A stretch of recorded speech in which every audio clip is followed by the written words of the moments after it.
Hello दोस्तों, आज से मैं आप लोगों के लिए एक स्पेशल सीरीज लेकर आया हूं और इस सीरीज में हम आपको बताएंगे क्लास 12th का ऑल चैप्टर का फॉर्मूला।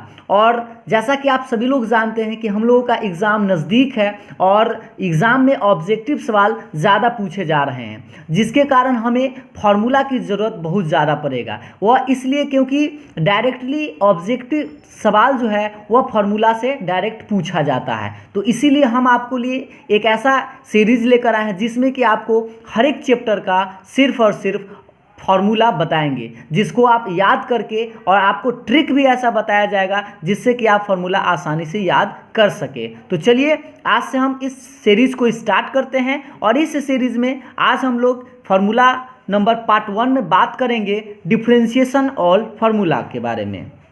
में हम लोग जानेंगे डिफरेंशिएशन का ऑल फार्मूला। ठीक है, तो देखिए पहले सबसे पहला सिंपल सा बेसिक स्टैंडर्ड फार्मूला जो होता है उसे हम लोगों को याद करना होगा, क्योंकि सिंपल सा जो फार्मूला है उसी में से डायरेक्ट एक नंबर का सवाल आता है। हम आपको यह भी बताएंगे कि कौन सा सवाल ज़्यादा पूछे जाते हैं और कौन सा फार्मूला ज़्यादा पूछे जाते हैं। तो देखिएगा पहला नंबर आपका फार्मूला आता है d/dx x के पावर n, और x के पावर n का डिफरेंशिएशन होगा n x के पावर n-1। इसको आप ऐसे याद रखें, पावर को बाहर और पावर में से एक घट जाता है। दूसरा नंबर फार्मूला है d/dx x यानी x का डिफरेंशिएशन 1 होगा। और तीसरा नंबर है कांस्टेंट c यानी कि कांस्टेंट, और कांस्टेंट का डिफरेंशिएशन 0 होगा। और उसके बाद चौथा नंबर है रूट x का डिफरेंशिएशन होगा 1/2√x। पांचवा नंबर है 1/x, और 1/x का होगा -1/x²। अब हम लोग आते हैं नेक्स्ट 6 नंबर पर, d/dx e के पावर x का डिफरेंशिएशन होगा e के power x। Next number log x का डिफरेंशिएशन होता है 1/x। a के पावर x का डिफरेंशिएशन होता है a के power x into log a। उसके बाद sin x का डिफरेंशिएशन होगा cos x का डिफरेंशिएशन होगा -sin x। 11 नंबर फार्मूला पर अब हम लोग चलते हैं। tan x का डिफरेंशिएशन होता है sec²x। cot x का डिफरेंशिएशन होता है माइनस में cosec²x। sec x का डिफरेंशिएशन होता है sec x into tan x। cosec x का डिफरेंशिएशन होता है minus cosec x into cot x।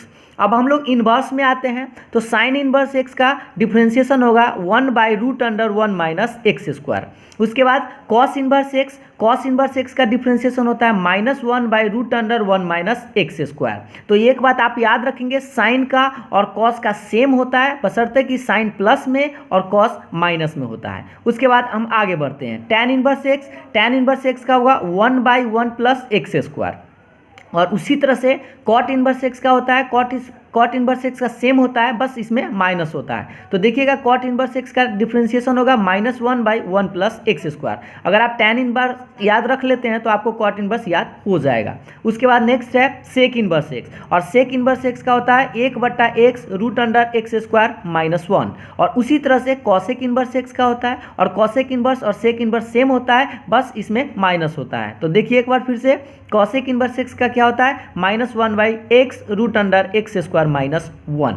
तो अब आप ऐसे याद रख सकते हैं, याद रखिएगा जो सी से लेटर स्टार्ट हुआ है उसका डिफरेंशिएशन माइनस में आता है। जैसे कॉट का माइनस में आया, कॉसेक एक्स का माइनस में आया, और एक कॉस होता है, कॉस का भी माइनस में साइन एक्स आपको बताया गया है। तो जो सी से लेटर स्टार्ट होगा उसका माइनस में डिफरेंशिएशन होगा। तो इस तरह से आप आसानी से याद कर लिए होंगे। इधर भी आप देख सकते हैं कॉट का माइनस में, कॉसेक का माइनस में, और एक और है कॉस का माइनस में। तो इस तरह से आप इतना समझ गए हैं। तो अब हम लोग आगे बढ़ते हैं, हम लोग डिफरेंशिएशन का रूल देख लेते हैं। रूल में आप लोगों को हमेशा याद रखना है, क्योंकि क्वेश्चन बनाने से पहले बच्चा जो है इसमें मिस्टेक करता है। तो इसीलिए हम लोगों को पहले रूल बहुत अच्छा से याद भी रखना है और उसको समझ भी लेना है। तो देखिए पहला नंबर रूल है कांस्टेंट इनटू फंक्शन। ध्यान दीजिएगा कि कांस्टेंट है और यू एक फंक्शन है x के रूप में। तो पहले आप डिफरेंशिएशन अगर करना चाहे तो कांस्टेंट को बाहर कर दीजिएगा और यू का डिफरेंशिएशन, ये पहला रूल है।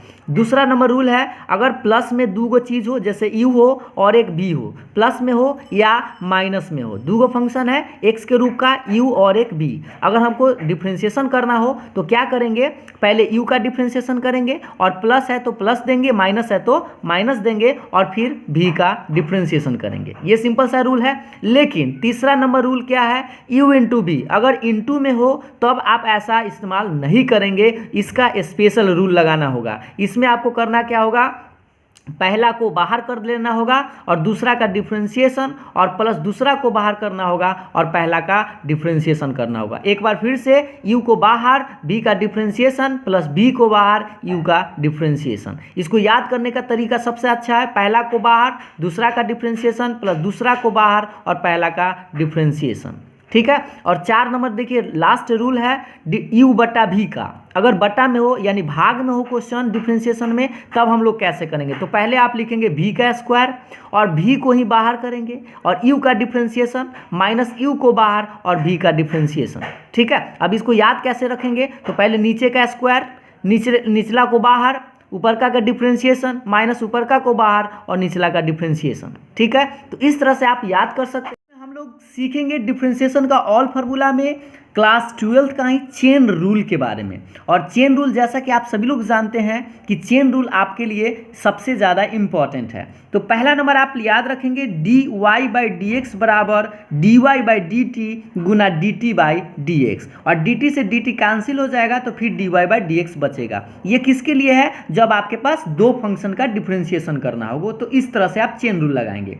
यही चीज़ अगर 3 गो हो तो इसको लिखेंगे dy/dx बराबर dy/dt गुना dt/du गुना du/dx। जैसे u से u कटेगा और t से t कट जाएगा तो फिर हमारे पास dy/dx बचेगा। तो ये कब लगाएंगे, जब हमारे पास 3 गो फंक्शन हो। ठीक है।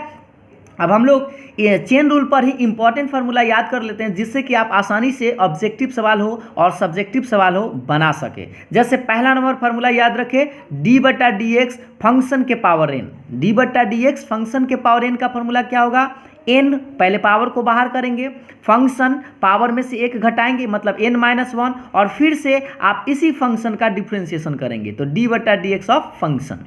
नेक्स्ट फार्मूला है रूट फंक्शन। अगर रूट फंक्शन हो तो रूट एक्स का आप लोगों को याद होगा 1/2 रूट एक्स होता है, तो 1/2 रूट फंक्शन गुना और फिर से इस फंक्शन का डिफ्रेंशिएशन। उसके बाद तीसरा नंबर देखिएगा 1/, अगर फंक्शन हो जैसे 1/x का आपको बताए थे -1/x² होता है, तो यहाँ पर आप लिखेंगे 1/ फंक्शन है तो -1/ फंक्शन का स्क्वायर और गुना में इस फंक्शन का डिफ्रेंशिएशन। अब नेक्स्ट देखते हैं फार्मूला नंबर 4। तो देखिएगा नेक्स्ट नंबर 4 नंबर फार्मूला है d/dx log fx, यानी लॉग फंक्शन। अगर लॉग फंक्शन हो तो इसका क्या लिखेंगे, पहले 1/ फंक्शन इंटू में डिफ्रेंशिएशन ऑफ फंक्शन। और यही चीज़ रहे e के पावर फंक्शन। अगर e के पावर फंक्शन है तो उसका डिफ्रेंशिएशन क्या होगा, पहले तो आप सेम का सेम लिखेंगे e के पावर फंक्शन और फिर से इस फंक्शन का डिफ्रेंशिएशन। नेक्स्ट है साइन फंक्शन। साइन फंक्शन का डिफ्रेंशिएशन पहले हम लोग करेंगे तो कॉस फंक्शन लिखेंगे और फिर इस फंक्शन का डिफ्रेंशिएशन। उसके बाद नेक्स्ट है आपका कॉस फंक्शन। कॉस फंक्शन का पहले होता है माइनस में साइन फंक्शन और फिर इस फंक्शन का डिफ्रेंशिएशन। नेक्स्ट है आपका टैन फंक्शन, और टैन फंक्शन का डिफ्रेंशिएशन होगा सेक स्क्वायर फंक्शन और फिर से इनटू में इस फंक्शन का डिफ्रेंशिएशन। तो अब हम लोग फार्मूला आगे देखते हैं, और आगे फार्मूला है आपका, गौर से ध्यान दीजिएगा, 9 नंबर कॉट फंक्शन। और कॉट फंक्शन का होता है माइनस में कॉसेक स्क्वायर फंक्शन और गुना में फिर इस फंक्शन का डिफ्रेंशिएशन।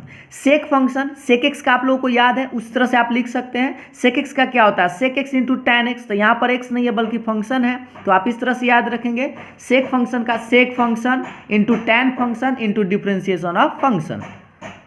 उसके बाद cosec function X, cosec function का होता है minus cosec function into cot function into में डिफ्रेंशिएशन ऑफ फंक्शन।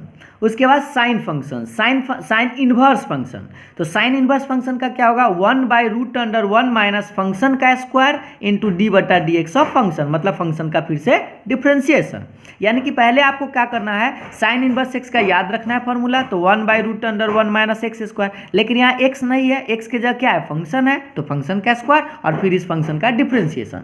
उसके बाद tan inverse function, tan inverse function का क्या होगा 1/1 प्लस फंक्शन का स्क्वायर और गुना में डिफ्रेंशिएशन ऑफ फंक्शन। जैसे टैन इनवर्स एक्स का याद होगा 1/1 प्लस एक्स स्क्वायर, और यहाँ पर फंक्शन है एक्स के जगह तो फंक्शन का स्क्वायर गुना में differentiation of function. Last number देख लेते हैं कि अगर y का डिफ्रेंशिएशन x के रेस्पेक्ट में करना हो तो dy/dx, अगर वाई स्क्वायर का डिफ्रेंसिएशन एक्स के रेस्पेक्ट में करना हो तो 2y dy by D x, अगर यही चीज़ वाई क्यू का डिफ्रेंसिएशन करना हो तो 3y स्क्वायर और dy बाई डी एक्स। तो इस तरह से आप आसानी से फॉर्मूला याद कर सकते हैं। तो आप वीडियो को एक बार दो बार ज़रूर देख लीजिएगा, जिससे कि आपको फॉर्मूला अच्छा से याद भी हो जाएगा, और अंत में याद हो जाए तो आप इसको एक बार लिख के ज़रूर देखिएगा, जिससे कि आपको हमेशा के लिए याद रहेगा। तो फिर मिलते हैं हम लोग नेक्स्ट वीडियो में। आज का वीडियो यहीं तक समाप्त किया जाता है, और अगर आपको अच्छा लगा हो तो मेरे वीडियो को लाइक कर दीजिए, और इसी तरह के हर एक फार्मूला को जानने के लिए आप मेरे वीडियो को लाइक कर चैनल को सब्सक्राइब ज़रूर कर दीजिएगा। फिर मिलते हैं नेक्स्ट वीडियो में, तब तक के लिए बाय बाय।